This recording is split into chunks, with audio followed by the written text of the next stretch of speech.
ஆசிரியர்கள், பெற்றோர்கள் அனைவருக்கும் வணக்கம். 3ஆம் பருவம் 5ஆம் வகுப்பு ஆங்கில பாடம். பயிற்சி புத்தகத்தில் 7வது பாடம் பி ஸ்ட்ராங் பி பிரேவ். இந்த பாடப்பகுதியில் கொடுக்கப்பட்டுள்ள வினாக்கள் மற்றும் சரியான பதில் என்ன அப்படிங்கிறத இந்த வீடியோவில் பார்க்கலாம்.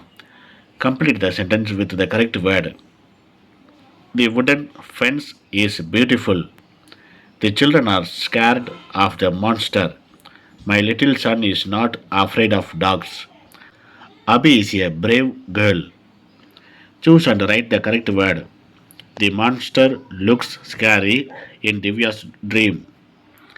Rahim feels afraid to sit alone in the dark room. The dog chased the little boy. We should not harm the animals. Prakash asked sorry for his mistake to his sister. Read and number the pictures in correct order அப்படின்னு கொடுத்துருக்காங்க. கீழே இந்த பேசேஜை படிக்க சொல்லுங்கள் குழந்தைகளை. அதுக்கு கீழே picture கொடுத்துருக்காங்க.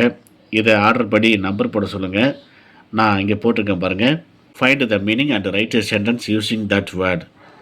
கீழே பாருங்கள், வேர்ட் அப்படின்ட்டு கீழே சேஸ்டு, ஹார்ம்டு, அஃபெக்டட், ஃப்ளாஷ்டு அப்படின்ட்டு அவங்களே கொடுத்துருக்காங்க.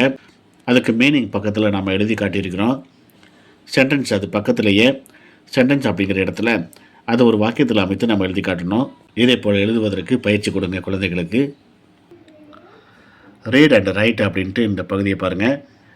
Read and rewrite the passage correctly by referring to the story. கீழே கொடுக்கப்பட்டுள்ள அந்த ஸ்டோரியை படித்து பார்த்து அதை சரியாக திருத்தி எழுத சொல்கிறாங்க. ரீரைட் பண்ண சொல்லியிருக்காங்க. நாம் எழுதி காட்டியிருக்கிறோம். இதே போல் குழந்தைகளுக்கு பயிற்சி கொடுங்க. இதே கூட பார்த்து அப்படி எழுதிக்க சொல்லுங்கள். லிசன் அண்ட் ரைட் அப்படின்ட்டு ஒரு பகுதி கொடுத்துருக்காங்க. இந்த இடத்துல நீங்கள் சொல்லக்கூடிய அந்த ஸ்டோரியை கேட்டு அவங்கள எழுத சொல்லுங்கள்.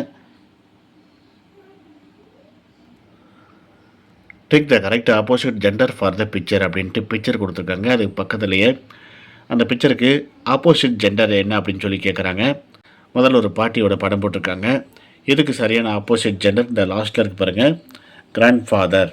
அதை டிக் பண்ணிக்கலாம். அடுத்தது ஹென், அடுத்தது பிரின்சஸ், அடுத்து read and tick the correct sentence for the picture. படத்துக்கு பொருத்தமான சென்டென்ஸை டிக் பண்ண சொல்கிறாங்க. ஃபஸ்ட்டு பிக்சருக்கு பாருங்கள், முதல்ல உள்ள அந்த வார்த்தை தான் சரியானது, அதை டிக் பண்ணிக்கிறோம். இரண்டாவதுக்கு செகண்ட் உள்ளது தான், Nila saw a peacock on the grass. அடுத்து தேர்டுக்கு பாருங்கள், ஃபஸ்ட்டு உள்ளது, the waiter wore a black coat. Complete the sentence by changing the opposite gender of the underline word. கோடு போடப்பட்டுள்ள அந்த வார்த்தைக்கு பொருத்தமான ஆப்போசிட் ஜெண்டர் என்ன அப்படின்னு கேட்குறாங்க. நாம் அதை நிரப்பியிருக்கிறோம் பாருங்கள். ஃபஸ்ட்டுக்கு sister, cows, prince, lions. Change the gender for underlined word and rewrite the sentence அப்படின்னு கொடுத்துருக்காங்க. கோடு போட்ட அந்த வார்த்தைக்கு பொருத்தமான ஜெண்டரை சேஞ்ச் பண்ண சொல்கிறாங்க. நாம் சேஞ்ச் பண்ணி கீழே எழுதி காட்டியிருக்கிறோம் பாருங்கள். இதே போல் குழந்தைகளை எழுத சொல்லுங்கள். மை ஜேர்னல் அப்படின்ட்டு ஒரு பகுதி கொடுத்துருக்காங்க. இந்த பகுதியை படிக்க சொல்லுங்கள். கீழே அவங்களாகவே எழுத சொல்லுங்கள். ஒரு மாடலுக்காக நான் எழுதி காட்டியிருக்கிறேன்.